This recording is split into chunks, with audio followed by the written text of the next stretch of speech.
Hello everyone, welcome to geometry classes. कैसे हैं आप सभी लोग? आशा करता हूं कि आप लोग अच्छे होंगे, स्वस्थ होंगे और अपने घरों पे होंगे, सुरक्षित होंगे।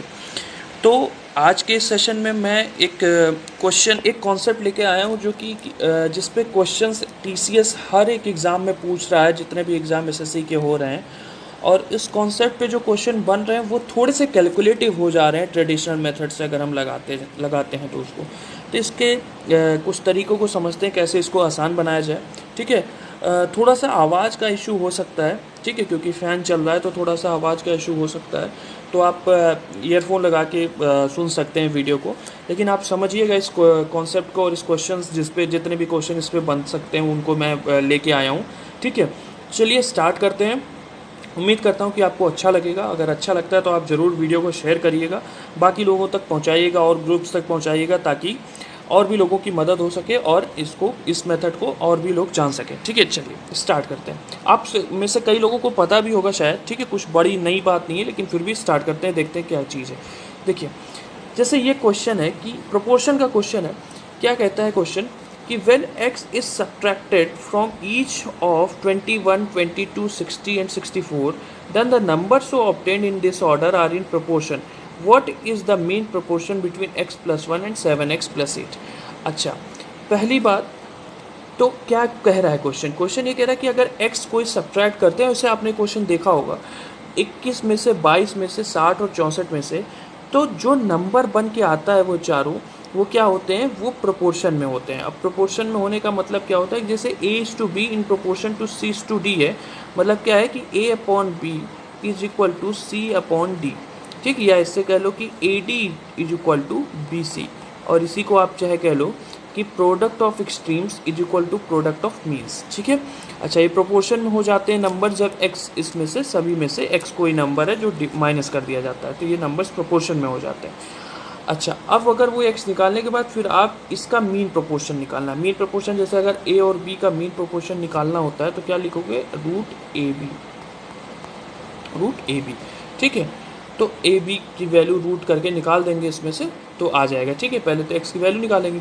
चलिए देखते हैं कैसे x को आसानी से हम निकाल सकते हैं। जैसे अगर कोई भी a to b in proportion to c to d है और यहाँ पे कोई नंबर x माइनस होता है, तो ये प्रोपोर्शन में हो जाते हैं। तो इसका मतलब इस तरीके से बनेगा कुछ। देखिए क्या, a minus x upon b minus x is equal to c minus x upon d minus x, ये प्रोपोर्शन में होगा, यही चीज़ तो बोल रहा है।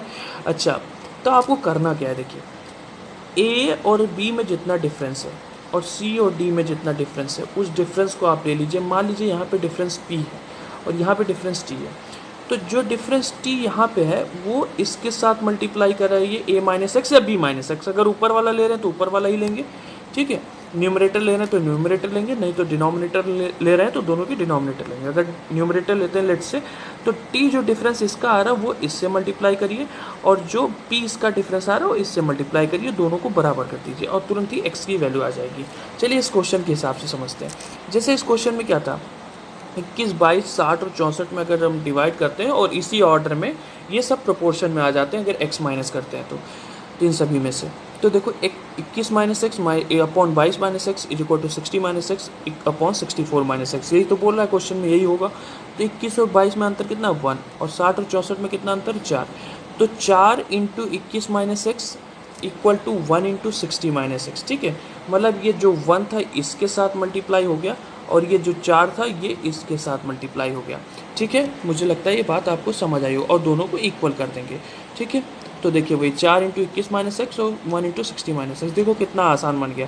4 इंटू 21 84, इधर से 60 आ जाएगा 60, और माइनस 4x उधर जाएगा तो प्लस 4x हो जाएगा, और यहाँ पे माइनस एक्स था तो 3x हो जाएगा। तो 84 में से 60 जाएगा तो कितना बचेगा, 24, और 3x, तो x की वैल्यू 8 आ गई। 8 आ गई, आप बस इसमें पुट कर दिए और आंसर आ जाएगा। कितना आसान तरीका है ये, मुझे लगता है सबसे बेहतरीन तरीका है ये। अगर आपको ये तरीका नहीं पता हो, आप अगर क्रॉस मल्टीप्लाई करने जाओगे तो काफ़ी समय लेके जाओगे। ठीक है, एक और तरीका है वो भी मैं बताऊंगा, लेकिन वो भी थोड़ा सा कैलकुलेटिव बनता हुआ मुझे दिख रहा था, तो मुझे ये तरीका बहुत अच्छा लगा। चलिए बढ़ते हैं अगले क्वेश्चन पर। अगला क्वेश्चन देखिए क्या है, सेम वही कॉन्सेप्ट समझाएंगे इसमें भी, कि अगर x सब्ट्रैक्ट करते हैं इन सभी फ्रॉम ईच ऑफ 23, 39, 32 एंड 56, तो जो नंबर ऑब्टेन होता है वो क्या होता है, इन प्रोपोर्शन। किस में होते हैं, वो सारे प्रोपोर्शन में होते हैं। ठीक है, सेम वही क्वेश्चन।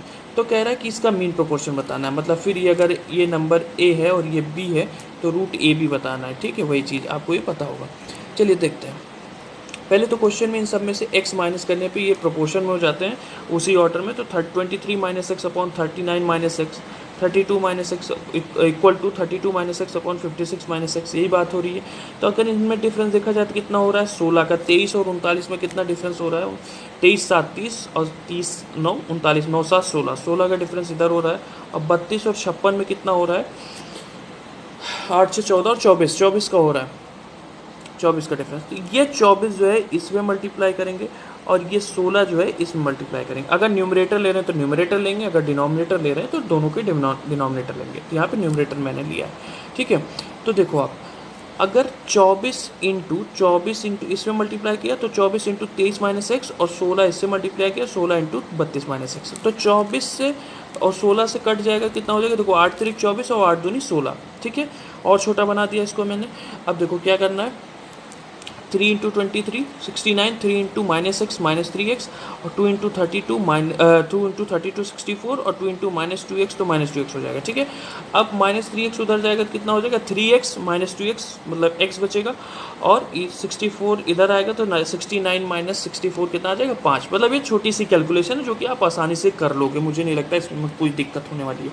तो आप बताओ कितना आसान बन जा रहा है क्वेश्चन। x की वैल्यू 5 आएगी तो 5 + 4 9, और यहाँ पे 3 इंटू 5 + 1 16, ठीक है। तो 9 इंटू 16 का ये आ जाएगा मीन प्रोपोर्शन 12, ठीक है। बढ़ते हैं अगले क्वेश्चन पे। तो अच्छा एक और कॉन्सेप्ट है जो कि ये अगर ये कोई नंबर है प्रोपोर्शन में और इनमें से अगर x या ऐड हो रहा है या सब्ट्रैक्ट हो रहा है, जो कुछ भी हो रहा है, तो क्या करेंगे कि हम x निकालने के लिए क्या करेंगे मॉड इसलिए लिया क्योंकि देखिए जब सब्ट्रैक्ट हो रहा होता है तो पॉजिटिव वैल्यू आती है, जब ऐड हो रहा होता है तो निगेटिव वैल्यू आती है। तो अब बस आपको कोई भी वैल्यू है उसको आप पॉजिटिव लेना है, ठीक है। तो देखो a इंटू डी, मतलब a into d product of extremes, ठीक है, minus product of means b into c, नीचे product sum of extremes minus sum of means, ठीक है। ये एक फॉर्मूला जिससे आप निकाल सकते हो आसानी से, ठीक है। लेकिन इसमें भी थोड़ा सा कैलकुलेटिव बन जाती हैं चीज़ें, ठीक है। तो इस वजह से आप इसको ना ही फॉलो करें, इससे बेहतर तो यही है तरीका, ठीक है। बस मुझे ये तरीका समझ आया तो मैंने आपको बता दिया। चलिए एक क्वेश्चन और देखते हैं। एक क्वेश्चन ये देखिए, इस क्वेश्चन में क्या है कि अगर x ऐड हो रहा है, देखिए अभी बाकी के दोनों मैंने सब्ट्रैक्ट वाले बताए थे, अब देखिए ये ऐड वाला है। If x is added to each of 14 12 34 and 30, the number so obtained in this order are in proportion, what is the value of 12x + 9। अच्छा यहाँ पे तो और आसान पूछ लिया, 12x + 9, आपको मीन प्रोपोर्शन ये सब निकालने की जरूरत नहीं, वैसे भी x की वैल्यू आ जाए तो आप कुछ भी निकाल सकते हो। देखो तो 14 + x upon 12 + x is equal to 34 + x upon 30 + x, इसी ऑर्डर में बोला था प्रोपोर्शन में, तो यही तरीका होगा। अच्छा अब देखो डिफरेंस कितना है 14 और 12 में 2 का, सिर्फ डिफरेंस लेना है, प्लस माइनस को लेना है इनमें। 34 अपॉन 34 और 30 में कितना अंतर है 4, ठीक है, अंतर है 4 का। तो 4 इंटू 14 + x और 2 इंटू 34 + x, ठीक है, समझ आई बात। तो देखो 4 इंटू 14 जो यहाँ पे डिफरेंस होगा इससे मल्टीप्लाई किया, इक्वल टू 2 इंटू इससे जो यहाँ पे डिफरेंस होगा वो इससे मल्टीप्लाई किया, ठीक है। या अगर डिनोमिनेटर ले रहे हैं तो ये और ये होगा, ठीक है। अच्छा अब देखो तो 2 इंटू देखिए यहाँ पे सॉरी 4 इंटू 14 + x और 2 इंटू 34 + x, तो 2 से 4 को काट दिया तो 2 ही बचा, ठीक है। तो कितना आ जाएगा 28 + 2x is equal to 34 + x, ठीक है। यहाँ से देखो कितना आसान बन जा रहा है, x इधर आ जाएगा सिर्फ x बचेगा, और 34 में से 28 जाएगा तो 6 बचेगा, ठीक है। और बाकी का आप आसानी से निकाल लोगे, ठीक है। अच्छा यहाँ पे ये भी तरीका मैंने बता दिया था। अब 6 आ गया तो आप आसानी से इसको क्या कर सकते हो, 12 × 6 = 72 + 9 81, ठीक है, 81 आंसर आ जाएगा इसका, ठीक। अब देखो ये तरीका जो अभी मैंने आपको बताया था वो भी तरीका आप यहाँ पे निकाल सकते हो। देखो मैंने बोला था ऐड करने के टाइम में, इसीलिए मैंने मॉड लगा दिया था, जब कोई चीज़ ऐड हो रही होगी, ठीक है, कोई नंबर x जो भी ऐड हो रहा होगा तो माइनस में आ रही होगी वैल्यू, लेकिन मॉड लगाने से वो पॉजिटिव वैल्यू ही हमें लेना है, ठीक है। अच्छा अब देखो प्रोडक्ट, देखो x की वैल्यू जो कुछ भी ऐड हो रहा है, यहाँ पे तो ऐड हो रहा था इस क्वेश्चन में, तो x की वैल्यू वो निकालना जो ऐड हो रहा था तो प्रोपोर्शन में हो जा रहा है। तो पहले हमें क्या करना है, प्रोडक्ट ऑफ एक्सट्रीम, तो 14 into 30 minus product of means, तो 12 इंटू 34 ये हो गया, upon product sum of extremes minus sum of means. ये चीज़ देखो यहीं पे ये चीज़ हो रखी है, बस वही करना है। तो 14 इंटू 30 ये तो आसान है 420, और ठीक है 34 इंटू 12 408। थोड़ा सा ये सब कैलकुलेटिव बन जाता है, कैलकुलेशन करनी पड़ेगी छोटी मोटी। और यहाँ पे 30 कितना होगा 44, यहाँ पे कितना हो जाएगा 46, तो 44 माइनस 46 आ जाएगा -2, तो आ जाएगा टोटल 6 आ जाएगा। ठीक है, तो 6 यहाँ से भी आ गया और 6 यहाँ से भी आ जाएगा। बट मुझे लगता है ये थोड़ा सा आसान तरीका है, क्योंकि अगर बड़े नंबर आ गए तो वहाँ पे इसमें मुश्किल हो जाएगी। ठीक है, थोड़ा सा कैलकुलेटिव बन जाएगा ये ज़्यादा जल्दी हो जाएगा। ठीक है, तो मुझे लगता है कि ये कॉन्सेप्ट आपको समझ आया होगा। ऐसे ही मैं छोटे छोटे कॉन्सेप्ट लेकर आता रहूँगा, जितने भी कुछ कॉन्सेप्ट मुझे पता है या मैं कहीं से भी पता करता हूँ या कहीं भी किसी भी टीचर्स का अच्छा लगता है और आपको वो चीज़ नहीं पहुँच पाई हो, तो मैं कोशिश करूँगा मेरे ज़रिए वो चीज़ें पहुँचे। ठीक है, ऐसा नहीं कि मुझे ही सब कुछ आता हो या कुछ ऐसा है। ठीक है, आप सभी को बहुत कुछ आता है और जितना मुझे आता है मैं कोशिश कर रहा हूँ कि आप तक पहुँच पाए। ठीक है, तो चलिए, thank you very much for joining me.